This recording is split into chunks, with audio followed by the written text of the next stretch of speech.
우리에게 주신 하나님의 말씀은 구약 성경에서 봅니다. 구약 성경 796쪽 욥기 36장 1절로 2절 말씀을 장성 목사가 풀어서 번역한 연이역본으로 봉독합니다. 엘리후가 말을 이어 가로되 나를 잠깐 용납하라. 내가 네게 보이리니 이는 내가 하나님을 대신하여 오히려 할 말이 있음이라. 아멘.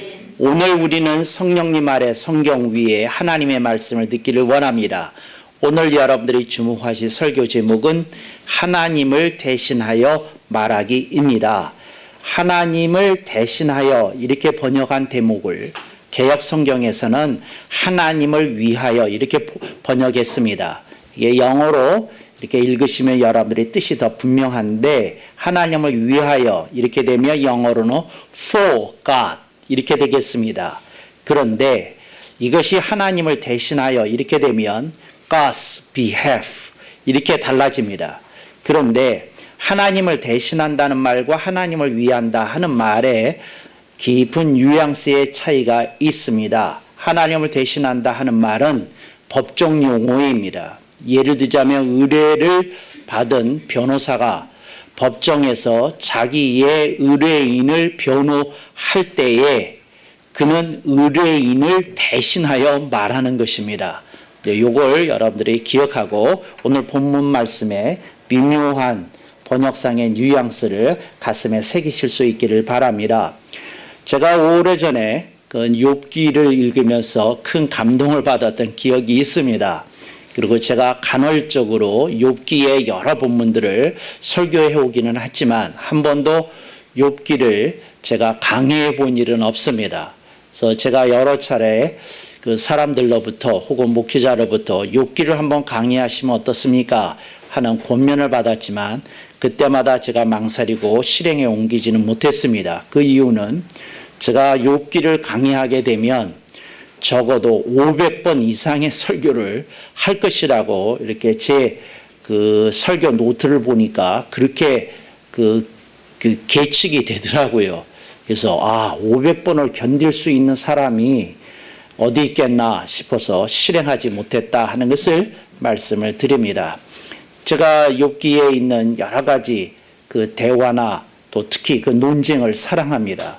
언제고 우리가 욥기를 그렇게 500번까지는 아니지만 한번 살펴보고 그 의미를 생각해 보면 좋겠다는 생각이 듭니다.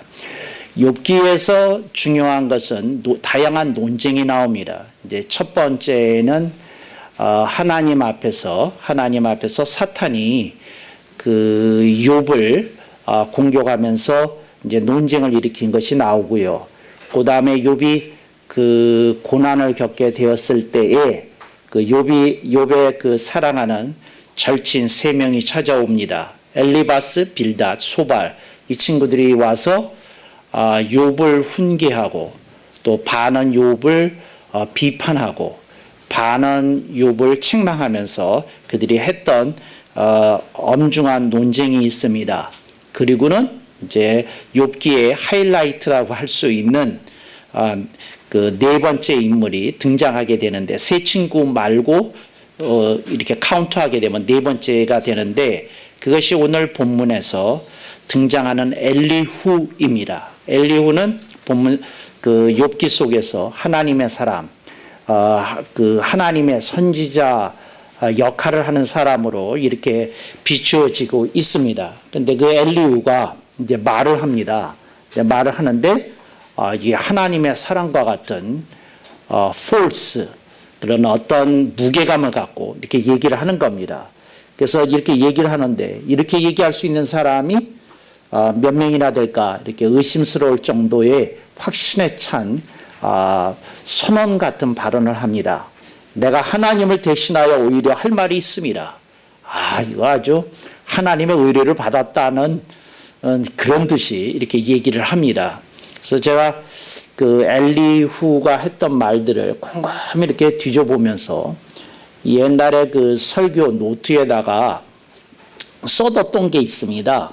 그래서 그 써뒀던 것들이 제가 개역 신학을 하는데 상당히 도움이 됐던 것들이 있습니다. 그러니까 그 성경 속에서 엘리후가 제가 오늘 여러분들에게 말씀드리려고 하는 설교 요지를 말하지는 않았습니다. 근데 그 설교 요지를 이렇게 나오게 된 근원을 거슬러 올라가면 이 엘리후가 이런 맥락에서 이렇게 얘기했다는 것을 충분히 읽어낼 수 있는 것이 있습니다. 그래서 저는 오늘 여러분들에게 엘리후가 어떤 발언을 했다. 그 굉장히 길어요. 그 욥기 32장, 33장, 34장 그걸 전부 다 제가 여러분들에게 소개할 의도는 없고요.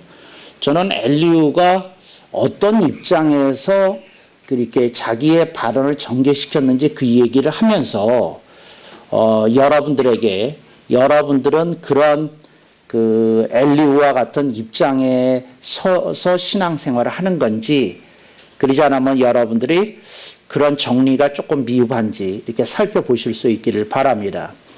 여러분들이 저를 이렇게 개인적으로 만나보시거나 강론을 듣거나 설교를 듣게 되면 굉장히 이렇게 확신에 차 있는 것 같은 그런 어떤 이미지가 있지 않습니까? 그래서 근데 아멘은 안 하시는 분들 제가 시험이 들 것 같아요. 그런데 그러면서 뭘 얘기하면서 이렇게 따박따박 또박또박 뭐 어떤 얘기를 하고 전기를 하고 막 그러지 않습니까? 그래서 도망갈 수 없게 하시네. 하나님의 본문 속으로 끌어잡아 들이시네. 뭐 이런 느낌을 받은 분이 하여튼 뭐 그 소수의 무리만 아멘 하셨으니까 하여튼 다소간에 있을 거로 생각이 되어집니다. 그래서 그런데 제가 그렇게 여러분이 느끼실 수 있는 어떤 부분이 있는데 그게 뭐냐면 제가 엘리후로부터 배웠던 부분입니다. 그래서 저는 이거를 뭐라고 얘기하는고 하니 엘리후에게 4가지 전제가 있었다. 이렇게 생각을 하는 겁니다. 그래서 엘리후가 이렇게 욥의 세 친구들에게 논박을 하면서 할 때에 엘리후의 가슴 속에 이런 기틀이, 프레임이 이렇게 딱 있었다. 이렇게 저는 생각을 하는 거죠. 그걸 여러분과 나누기를 원합니다. 엘리후에게 있었던 첫 번째 전제는 이겁니다. 하나님의 완전, 완벽, 완미하심을 믿은 겁니다. 완전이라는 건 전체가 빠진 데 없이 다 갖춰진 겁니다. 이게 완전입니다. 이게 완전한 거죠. 완벽하다는 것은 이렇게 도무지 빈틈을 허락하지 않는 겁니다. 그러니까 누가 그거를 이렇게 건드려도 쓰러뜨릴 수 없고 누가 이렇게 논박하려고 해도 이겨낼 수 없고 그러니까 하나님에게는 완전함과 완벽함이 있다 이 얘기입니다. 여러분들은 완비라는 말을 이렇게 조금 처음 들으셨을 수 있는데 완전 완자에다 아름다운 미입니다. 한국어입니다. 그런데 중국 사람들도 이 말을 많이 쓰는데 완미라는 건 뭐냐면 어떤 그림을 봤어요. 이야 정말 끝내준다. 더 이상 나는 그림은 없겠다. 이럴 때 완미라고 이렇게 얘기를 하는 겁니다. 그러니까 여러분들은 요즘 젊은이들이 완미라는 말 대신에 쓰는 말을 이해하시면 여러분들이 아마 필이 팍 하고 꽂힐 겁니다. 완전 대박. 뭐 그런 말을 우리 한국어로는 완미라고 그랬다. 이렇게 생각하시면 좋겠습니다. 그러니까 뭐냐면 하자가 전혀 없다는 겁니다. 흠결이 하나도 없다는 겁니다. 티 하나 없다는 겁니다. 이걸 완미라고 그런다 하는 겁니다. 여러분 많은 사람들이 하나님의 완전과 완미과 완미하심을 믿지 못합니다. 네, 그런 이들은 성경을 읽어나가다가 자기의 상식에 반하고 자기의 교양에 반하고 자기의 지식에 반하고 자기의 판단에 반하는 어떤 구절이 걸리게 되면 그것을 풀어내지 못하고 성경이 말이야 엉터리야 틀렸어 부족해 이럴 리가 없잖아. 그러니까 기독교의 진리가 성경에 토대한 건데 그렇다 그러면 기독교의 진리 뭐 대단한 진리가 아니네. 그래서 유럽의 많은 젊은이들이 성경을 읽다가 교회를 떠나고 신앙을 떠나고 예수님을 떠났어요. 근데 그들이 잘못했느냐? 뭐 잘못했다기보다 그들에게 전제가 없었다는 거죠. 성경을 읽을 때 하나님의 완전하심과 완벽하심과 완미하심을 믿었다면 가만히 있어봐. 하나님이 성경의 저자이시잖아. 그런데 성경에 이런 것이 있잖아. 그렇다면 그 완전하신 하나님께서 성경의 이론 구조를 허락하셨을 때에는 내가 제대로 된 해답을 찾으라고, 제대로 된 해석을 찾으라는 뜻이 있겠네. 그렇게 전제하고서 찾아보면 해석이 되어지고 해답이 찾아지는 겁니다. 그런데 그런 전제가 없기 때문에 자기 스스로 어떤 난제 앞에 부딪히게 되면 무너지게 되거나 혹은 억지로 풀어서 새로운 이단이 출현하게 되는 것이다. 이거 여러분에게 말씀드리고 싶습니다. 엘리후에게 이것이 딱 있었어요. 아, 하나님 완전해, 완벽해, 이렇습니다. 인류가 그렇게 해석하기 어려운 여러 가지 일들이 있지 않습니까? 세계에 있는 기아와 빈곤과 전쟁 문제, 또 자연재해만 해도 갑자기 어떤 엄청난 그 지진이 일어나고 쓰나미가 일어나서 뭐 수백, 수천의 사람들이 갑자기 목숨을 잃게 되는 일이 발생했다. 그런데 이 하나님이 이걸 다 아시고 보고 계셨을 텐데 이걸 어떻게 해석해야 되느냐? 해석이 안 된다. 고로 하나님은 안 계신다. 이렇게 결론을 내는 사람들이 의외로 많다는 겁니다. 여러분, 엘리후가 자신의 자서 얘기합니다. 나는 하나님의 완전하심과 완벽하심과 완미하심을 나는 믿는다. 그러면서 이렇게 출발하고 있다는 거죠. 그래서 저는 성경에 대해서 저라고 어찌 모든 성경 구절에 대해서 해답이 있겠습니까? 근데 저는 하나님이 완전하심과 완벽하심과 완미하심을 믿기 때문에 제 수준이 되지 않아서 이걸 제대로 해석 못하는 거다 생각을 하고 연구하고 검토하고 기다립니다. 그러면 조금 세월이 지나 보면 어려운 난제라고 여겨졌던 일들이 하나하나 풀려졌던 체험을 자주 요즘도 하고 있습니다. 왜 그러냐? 이걸 믿었기 때문에 그렇습니다. 그러니까 여러분들도 하나님의 완전과 완벽과 완미하심을 믿으실 때에 여러분들이 곤란했던, 여러분을 소용돌이 속으로 이렇게 몰아갔던 그 어떤 그 문제들이 여러분에게 시원하게 풀리는 체험을 하게 되리라고 믿습니다. 두 번째로 엘리후에게 있었던 두 번째 전제는 이겁니다. 하나님이 역사의 주제이심을 믿었습니다. 그러니까 하나님이 그 인류를 통치하고 계신다. 하나님이 정말 인류의 역사에 개입하시고 하나님께서 자신의 경륜을 섭리로 풀어가면서 이루어 나가는 중이시다. 이걸 성경을 믿는 사람들은 다 이렇게 믿습니다. 그런데 역사 속에서 본인이 처해 있는 혹은 본인의 민족과 국가가 처해 있는 현실 앞에서 그것이 부당하다고 느끼거나 그것이 불의의 연속이라고 느낄 때 수많은 사람이 하나님이 그 역사를 주재하고 있다고 하는 것을 믿지 못하는 사람이 그렇게 많다는 겁니다. 그래서 유럽에서 많은 철학자들이, 신학자들이 이 문제를 고민하다가 과학자들까지 포함해서 고민을 하다가 그들이 한 이론을 만들었습니다. 그걸 이신론이라고 부르는 건데 이건 뭐냐면 하나님이 계시다는 겁니다. 그런데 이 하나님은 우주를 창조하시고 우주에다가 알아서 작동해 그러고 손 떼셨다는 겁니다. 그러니까 하나님은 계시는데 없는 거 아니고 하나님이 계시는데 이 하나님이 우주의 원리 속에다가 알아서 태풍이 일든지 쓰나미가 일든지 알아서 화산이 터지든지 알아서 하도록 맡기시고 이 하나님은 우주 안으로 들어오셔서 개입하는 일은 안 하신다. 이게 이신론입니다. 이렇게 생각을 하니까 이 사람들은 좋은 거예요. 하나님도 계시다는 믿음을 가질 수 있고 모두 다 그냥 받아들일 수 있으니까 쓰나미가 우주가 한 일이야, 지구가 한 일이야, 그냥 자연이 한 일이야 이렇게 해석하면 되지 않습니까? 얼마나 고민을 했으면 그런 걸 만들어냈을까 이렇게 생각이 듭니다. 여러분, 하나님이 역사의 주제이심을 믿을 때 여러분들은 역사의 주제이신 하나님과 함께 역사의 주제이신 하나님과 함께 역사를 만들어내는 주인공이 될 수 있습니다.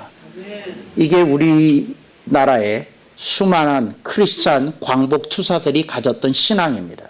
그들은 뭘 믿었느냐 하면 과거에 이스라엘에게 출애굽의 역사를 일으키신 하나님이 우리 민족에게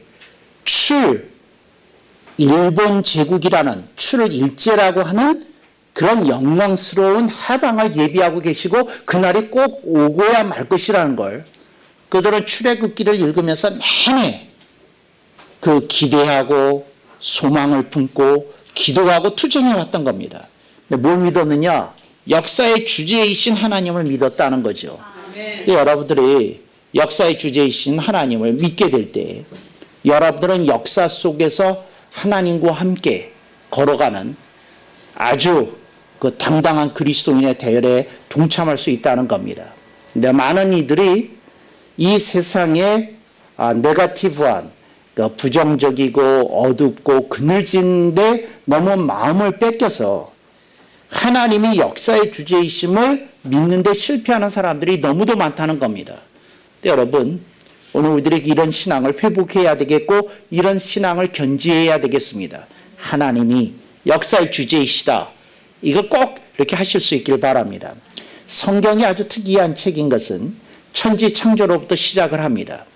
그리고 그 성경이 특이한 것은 역사의 종말까지 이렇게 기록하고 있다는 겁니다. 그러니까 이게 너무 놀라운 일 아니겠어요? 그러니까 그 역사의 흐름을 하나님께서 관장하고 계시고 통치하고 계시다는 걸 명명백백하게 보여주고 있습니다. 그래서 여러분, 세상에 일어나는 모든 일들이 여러분의 마음에 안 들 수 있습니다. 세상에 일어나는 여러 가지 일들이 여러분들이 해석하기 어려울 수 있습니다. 저도 그거 긍정합니다. 그렇지만 여러분들이 역사를 주재하고 계시는 하나님을 신앙하게 될 때에 여러분들이 역사를 보는 새로운 안목이 생기게 되고 여러분들이 역사를 만들어내는 사람들의 그 대열에 동참하리라는 것을 저는 믿어 의심치 않습니다. 그 우리나라가 일제시대 때 일제에 부역했던 사람들이 있어요. 그러니까 그 일제에 아부하고 그 다음에 민족의 거스름에 거역했던 그런 사람들이 있습니다. 근데 그 사람들은 어떻게 생각을 했느냐면 역사의 주제가 일본 제국이라고 믿었던 겁니다. 지금 시대적인 흐름은 일제야. 그러니까 나는 여기에 충성을 바쳐서 일신의 악영과 우리 가문의 발전을 기해야 돼. 그들은 그렇게 해석한 겁니다. 역사를. 그런데 여러분, 그런 순간에도 하나님이 역사의 주제이시니 하나님이 부족하지만 나를 위해서 하실 일이 있지 않을까 생각을 하고 자신이 할 수 있는 목을 찾아서 움직였던 우리들의 애국 선열이 있다는 걸 기억해야 되겠습니다. 지금도 여러분들에게 그 요청이 돼요. 그러니까 여러분들이 역사를 그냥 이렇게 방관자로만 보지 마시고 역사의 주제이심을 확실하게 믿을 때 하나님의 놀라우신 역사가 나타나게 되는 줄로 믿습니다. 기독교가 위대한 건 역사에 대한 관심이 크고 역사를 만들어내는데 사람들을 격려하고 있다는 겁니다. 그래서 기독교는 뭘 믿지 않느냐? 산속에서 도 닦는 걸 믿지 않습니다. 기독교는 뭘 믿지 않느냐? 은둔의 지나친 가치를 믿지 않습니다. 이거 오해하지 마시기를 바랍니다. 기독교도 때로는 은둔해야 될 필요에 대해서 가르칩니다. 그렇지만 그 은둔은 반드시 세상으로 나와서 기여하고 헌신하기 위한 준비 과정이어야지 그 은둔 자체가 무슨 높은 경지에 도달하기 위한 과정으로 이해되거나 인식되어서는 결코 아니 된다는 겁니다. 그래서 여러분들이 이걸 기억하십시오. 기독교의 전통 가운데 가장 아름다운 건 역사와 현실에 대한 참여라는 거 여러분들이 기억하실 수 있기를 바랍니다. 그것이 인류의 역사를 움직이는 동력이 되어 왔습니다. 우리들이 그런 역사의 대열에 주인공으로 참여할 수 있기를 바랍니다. 엘리후의 세 번째 전제는 하나님이 생활 속에서 인도와 지도하심을 믿었습니다. 어떤 이들은요, 이걸 믿지 못합니다. 하나님이 내가 하는 생활 속에서 뭘 개입해? 이거 믿지 않습니다. 그들은 얘기합니다.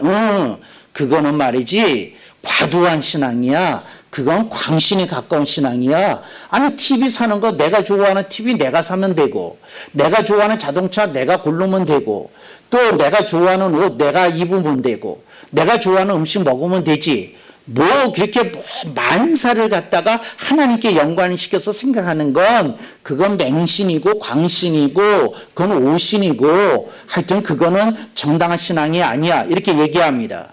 들어보니 맞는 것 같잖아요. 그렇잖아요. 아니 하나님이 LG 편을 드시겠어요? 삼성 편을 드시겠어요? 말이 되잖아. 그렇잖아요. 이게 그렇잖아요. 이런 거 가지고 한번 쌓아본 일이 있어요? 하나님이 그 두산하고 LG하고 붙을 때 어느 편을 드실까? 뭐 이런 생각해 보신 적 없어요? 이런 생각해 봐야 되잖아요. 그래서 여러분 많은 LG 팬과 두산 팬들이요. 딱 야구장에 가면 크리스찬이기를 포기합니다. 왜? 하나님은 이 게임에 개입 안 하신다는 거죠. 참 그런 어리석은 신앙을 가진 사람들이 있어요. 근데 저는 이렇게 생각하죠. 하나님이 모든 데 개입합니다. 예를 들어서 TV를 살 때 하나님이 이렇게 얘기하시더라는 거지. 얘야, 네가 평판은 아느냐? 이렇게 물으신다는 거죠. 그러면 평판이 어떤데요? 글쎄 퀄리티적인 면에서는 LG가 더 앞선다. 하나님 평판 보고서 이렇게 찾아보면 그렇게 나올 겁니다. 그런데 말이다. 마케팅이나 AS는 삼성이 훌륭하다. 너 고장 날 때가 신경 쓰이면 삼성 사고, 그 다음에 너 그냥 TV 화면에 화질만 생각하면 LG 사라. 하나님 이렇게 말씀하실 거라는 거죠. 전혀 감동이 없어가지고 근데 이런 사람들하고 무슨 얘기를 하겠어요. 하나님 이렇게 개입하시고 그 다음에 하나님이 이렇게 말씀하시라. 그런데 네가 더 생각해야 될 게 있다. 뭔데요? 글쎄 있지. 품질이 조금 낮다 보니까 LG가 됐다 비싸다. 삼성은 그거에 비해서 가격이 저렴하고 네가 지금 돈을 어떻게 쓰는 것이 네 가정 형편에 맞는지 생각하고 사야 된다. 이게 하나님의 생활 속에서 인도하고 지도하시는 내용입니다. 근데 수많은 사람들이 TV 살 때는 하나님을 꺼요. 스위치에 뽑아. 자동차 살 때도 그렇고 옷 살 때도 그렇고 다 꺼요. 그게 아니라 생활 속에서 하나님이 인도하고 지도하심을 믿어야 됩니다. 저는 여러분에게 율법주의를 가르치고 있는 게 아닙니다. 율법주의는 그 구원과 연관이 있어요. 그걸 율법주의라 그러면 안 되고 저는 뭘 믿느냐 하면 하나님께서 우리들이 성령님 아래 성경 위에 지혜롭게 우리들의 인생을 살도록 우리를 일깨우시고 격려해 주신다는 겁니다. 그러니까 여러분들이 인생을 지혜롭고 또 이렇게 알차게 살기를 원한다면 하나님의 생활 속에서 성령님을 통하여서 우리를 가르치시기를 기뻐하시고 성경을 통해서 우리들의 안목을 열어주시기를 기뻐하신다는 것을 믿어야 되겠습니다. 그래서 하나님의 생활 속에서 인도와 지도하심을 믿어야 됩니다. 얼마나 많은 사람들이 등산을 합니까? 하나님이 말씀합니다. 나는 등산꾼들의 반은 내가 싫어한다. 주님, 어떤 사람을 싫어하십니까? 글쎄 말이다. 올라가서 술 한잔 걸치고 내려와서 술 한잔 걸치고 그리고 고주망태가 되어가지고 가는 사람들 나 싫어한다. 하나님이 이러시지 않겠어요? 건강을 위해서 한다고 그래놓고 건강 다 망치는 행동을 하고 그리고 산 정상에서 술을 마시고 내려오면서 비틀거리다가 낙상사고 입어서 중상을 입게 되는 사람들이 가끔씩 나타나거든요. 근데 이게 뭐를 못 받고 있는 겁니까? 생활 속에서 인도와 지도를 못 받기 때문에 이런 일이 일어나는 겁니다. 여러분 이걸 기억해야 됩니다. 우리들의 인생이 우리의 선택에 달려 있기는 하지만 하나님은 성령님은 우리들에게 지혜롭게 살도록 알차게 살도록 우리를 일깨우시고 격려하고 있다는 사실을 잊지 말아야 되겠습니다. 그래서 여러분 모든 일에 여러분들이 그 성령님 아래 성경 위에 인도와 지도를 받기를 간절히 소망합니다. 그럴 때 하나님의 뭐가 나타날까요? 하나님의 붙드심이 여러분의 인생에 정말 그 알참으로 나타나게 되리라고 믿습니다. 그러니까 여러분들은 모두 다 그런 인생을 사셔야 됩니다. 인도와 지도를 체험하게 되면 뭐 이런 말 아시죠? 꿀잼이라고 아세요? 여러분 성령님의 인도와 지도를 체험하면 이거보다 더한 꿀잼이 없어요. 이런 걸 좀 체험해 보셔야 됩니다. 이런 사람은 얘기합니다. 글쎄 나는 좀 다른 사람들한테 미안해. 왜? 내 인생이 너무 꿀잼이어서. 아, 이런 얘기 전 듣고 싶습니다. 아멘을 안 하시네. 그런 여러분 되시기를 바랍니다. 네 번째로 엘리후에 있었던 네 번째 전제는 제가 이렇게 엘리후의 말을 이렇게 분석한 결과인데 하나님 안에 있는 결론을 믿었습니다. 여러분 우리들의 인생을 살면서 여러 가지 두려움이 있잖아요. 그 중에 하나가 죽음입니다. 그런데 여러분 그리스도인들은 죽음을 이렇게 두려워는 하지만 그렇게 지나치게 두려워하지는 않습니다. 왜 그럴까요? 우리는 결론을 알아요. 우리가 사라지는 것이 아니라 우리들이 멸망하는 것이 아니라 우리들이 천국에서 다시 부활할 것이라는 것을 주님 안에서 영생을 누릴 것이라는 것을 우리들은 인생에 대한 결론으로 믿고 있다는 겁니다. 아멘 억만번. 그러니까 여러분들이 우리가 그 소망이 있잖아요. 천국에 대한 소망, 결론에 대한 소망이잖아요. 영생에 대한 소망, 주님과 만날 수 있다는 소망, 이게 얼마나 강력한 겁니까? 그러니까 여러분들이 하나님 안에 있는 이 결론을 여러분이 가슴에 품으실 수 있기를 바랍니다. 그래야 내 인생이 미약하지, 그렇지만 내 미약한 인생을 통해서도 하나님은 영광을 받으실 수 있으시지, 이렇게 여러분들이 이렇게 가슴에 믿고 여러분이 나가실 수 있기를 바랍니다. 하나님의 놀라우신 손길이 여러분을 붙드셔서 여러분의 인생의 결론이 결코 흐지부지 되지 아니하고 하나님께 영광을 드리는 아름다운 인생이 되게 하심을 분명히 믿습니다. 이런 얘기 들어본 일 있나요? 그 중국이라고 기억이 되는데 어떤 애가 마마에 걸려가지고 얼굴이 전부 곰보가 됐답니다. 곰보가. 그런데 이 애가 이렇게 동경이라고 그러나요? 이제 구리로 되어 있는 그 거울 속에서 이렇게 비춰본 자기 얼굴이 이렇게 보이잖아요. 또 만져보면 느껴지는 게 있잖아요. 그런데 다른 자기 또래 애들이 이렇게 이제 자라는 모습이니 뭐니 보는데 얘가 이게 절망을 느끼게 되는 건 뭐냐면 이런 얘기 해도 되나? 혹시 그 얼굴이 좀 그렇게 되신 분들은 제가 공격하는 말로 안 들으면 좋겠어요. 한 번 곰보는 영원한 곰보. 그러니까 이게 해결이 안 되잖아요. 이게 해결이. 그래서 이게 얼마나 죽고 싶겠어요. 아, 나는 이 다음에 시집도 못 가겠구나. 이제 어린 나이에 돼가지고 이렇게 얼굴이 곰보되고 그러니까 그걸 얼마나 이제 하여튼 좌절감, 낭패감, 뭐 이런 게 들었겠어요. 이게 그런데 아빠, 엄마가 무슨 얘기를 해줄 수 있겠어요? 야, 너 잘하면 이 다음에 공부 없어진다. 아니, 그랬으면 좋겠어요. 근데 그런 것도 아니고 뭐도 아니고 막 이런 생각이 들잖아요. 그랬는데 글을 배우러 갔는데 그 선생님이 그런 얘기를 하더라는 겁니다. 그래서 제가 마음속에 이렇게 그게 생겼어요. 그게 뭐냐면 네가 너를 이뻐하지 않으면 어느 남자가 너를 이뻐하겠니? 그랬다는 거예요. 아, 이런 말을 하는 선생은 좀 새누리 교회에 많아야 됩니다. 네가 너를 이뻐하지 않으면 누가 너를 이뻐하겠니? 근데 얘가 그 생각이 딱 하고 꽂힌 거예요. 그렇구나, 내가 나를 이뻐하는데 누가 너를 이뻐하겠냐? 그런 생각이 든다는 거예요. 그래서 선생님이 두 번째 말을 했대요. 아, 두 번째 말은 더 감동적이야. 뭐라고 얘기하느냐 하면 네가 너 자신을 이뻐하면 이 세상에 너 자신을 이뻐하는 사람이 한 사람은 있다는 뜻 아니냐. 이야, 이런 말 정말 나는 오래전에 들었는데 잊혀지지도 않아요. 주일학교 들었는데 잊혀지지도 않아. 딱 그랬어요. 근데 선생님이 세 번째 얘기를 했대. 세 번째 얘기는 더 감동적이야. 준비되셨어요? 감동 먹을 준비?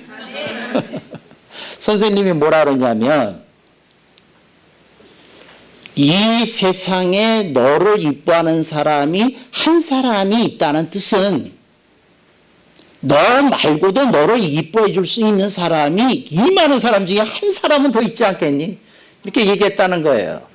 그래서 그 다음 얘기는 동화 같은 얘기인데 좋은 남자, 착한 남자, 이 여성의 내면의 아름다움을 인정한 남자를 만나서 아들, 딸 3명씩 낳고 행복하게 영원히 살았다는 거예요. 이제 그 얘기인데, 이제 저는 이 얘기를 드리고 싶은 거예요. 뭐냐면, 여러분 마음속에 좌절과 낭패와 실패와 그 상처와 이런 걸 결론처럼 가슴에 품고 지내는 사람들이 어떤 인생의 사연이나 대목에서 많다는 거예요. 이거 결론처럼 이렇게 받아들인다는 거예요. 그러니까 제가 여러분한테 말씀드리고 싶어요. 하나님 안에 있는 결론을 당신이 품어야 되겠습니까? 그러지 않으면 당신이 판정 내리고 판단한 그 결론을 당신이 이렇게 흡수하고 거기에 끌려서 살아야 되겠습니까? 여러분이 하나님 안에 있는 결론을 가슴에 품으실 수 있기를 바랍니다. 하나님 안에 있는 그 결론은 이런 겁니다. 들에 핀 백합화가 궁정에 있는 꽃밭에 있는 꽃들의 아름다움보다 더 찬란할 수 있다는 겁니다. 여러분들이 하나님 안에 있는 결론을 여러분이 가슴에 품을 때 여러분이 섣부른 결론에 의하여 여러분의 인생이 무너지거나 훼손당하는 것을 막을 수 있으리라고 생각이 되어집니다. 어떤 애가 이랬대요. 예배 시간만 되면 칭얼댔대요. 그러니까 이제 엄마가 좀 말씀 듣나 싶으면 칭얼대고 그러는데 어느 날 엄마가 이렇게 큰 대기를 쥐어 박아서라도 때려야 되겠다 그렇게 생각이 딱 들었는데 이렇게 딱 들었는데 이런 생각이 들더랍니다. 무슨 생각이 드느냐면 나는 속으로 칭얼대지 않았나? 그러니까 얘는 설교 시간에 겉으로 칭얼댄 거고 속으로 자기는 하나님 말씀이 칭얼대지 않는 생각이 들더라는 거예요. 아, 이거 내가 칭얼대는 것에 대해서 하나님이 얘를 통해서 말씀하시는 것일 수 있겠구나. 그러면서 애한테 한 대 때리려던 손길을 멈들고 애를 품 안에 안아주고 뽀뽀를 하면서 말씀을 듣는 것에 집중했답니다. 그랬는데 그날따라 목사님이 이제 얘를 뽀뽀하고 이렇게 말씀을 들으려고 그러는데 이런 얘기를 하더라는 겁니다. 여러분이 어디를 보고 인생을 사시는지 주목하십시오. 그러더라는 거예요. 여러분이 어디를 보시고 인생을 사는지 여러분이 좀 주목해야 봐야 됩니다. 순간순간 일어나는 기분에 주목하십니까? 그게 여러분입니다. 여러분이 고귀한 가치를 품고 그것을 향해서 뚜벅뚜벅 한 걸음 이렇게 나가십니까? 그게 여러분입니다. 여러분들이 여러분 안에 있는 그 어떤 것이 여러분을 끌고 다니는데 그 여러분들이 여러분 안에 있는 그 결론을 여러분들이 정말 하나님 안에 있는 결론으로 이렇게 바꿀 때 여러분의 인생에 아름다운 여정이 이렇게 열려지지 않을까 이런 생각을 합니다. 제가 설교를 준비하면서 이제 엘리오 이거 하면서 그 생각이 났어요. 제가 하나님의 하나님의 말씀을 배우는 신학도로서 제가 그 노트를 쓸 때 그때 그런 생각이 있었어요. 무슨 생각이 있었느냐면 나는 이 다음에 하나님의 말씀을 가르칠 때에 내가 어떤 마음가짐, 어떤 나한테 갖춰야 될 것이 뭔가 그런 생각을 하면서 이 엘리후의 말들을 이렇게 점검했던 그 시절이 생각이 납니다. 저는 여러분에게 엘리후의 4대 전제를 말씀드렸습니다. 저는 엘리후의 4대 전제가 여기 앉아 있거나 혹은 필라델피아 기독교 방송을 들으시는 모든 분들의 전제가 되기를 바랍니다. 제가 다시 한번 엘리후의 4대 전제를 읽는 것으로 말씀을 마감하겠습니다. 엘리후의 4대 전제 1. 하나님의 완전, 완벽, 완미하심을 믿었습니다. 2. 하나님이 역사의 주제이심을 믿었습니다. 3. 하나님이 생활 속에서 인도와 지도하심을 믿었습니다. 4. 하나님 안에 있는 결론을 믿었습니다. 아멘 억만 번.